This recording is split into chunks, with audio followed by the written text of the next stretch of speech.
During the summer, we were lucky enough to visit this particular venue. I was always fascinated by this because when I first came to London, it was one of those places that you heard about. You couldn't afford to go in it, of course, but everybody who was anybody actually either had breakfast or indeed dinner at this wonderful, iconic venue on the Strand in the very heart of London.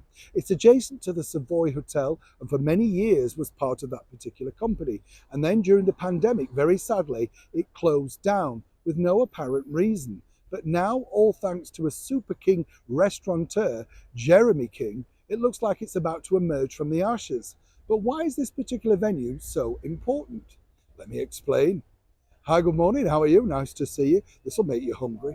I know. When you think about, well, oh, sorry, we'll have it. We'll get onto the wave. I know. I'm holding the stick. It's not easy. Out here, a little bit chilly, holding the stick. I know. But yes, okay, right, here we go. You all right? Thank you. Seriously, welcome one and all. Nice to have your company. Simpsons in the Strand, literally, as I say, I was lucky enough to go film in there. And I did actually have breakfast in there once. I didn't pay, as you can imagine. It was a meeting. What a place. Everything was fresh, the bacon, the eggs, and it was all brought to you on these wonderful carving trolleys. You see, Simpsons in the Strand is known throughout the world for bringing the roast beef, Yorkshire pudding, roast potatoes, all the trimmings, literally carving it at your table. Now, it started over 150 years ago, and it was the place that Sir Arthur Conan Doyle used to go to recuperate after a busy day writing those wonderful Sherlock Holmes, stories. Not only that, Oscar Wilde liked the place too. And in more modern times, it did actually feed the former British Prime Minister, the Right Honourable Winston Churchill. But as I said, during the pandemic, like so many things, it abruptly closed down. And everybody thought this was going to be the end of it, which would be a shame because, it's one of those free things.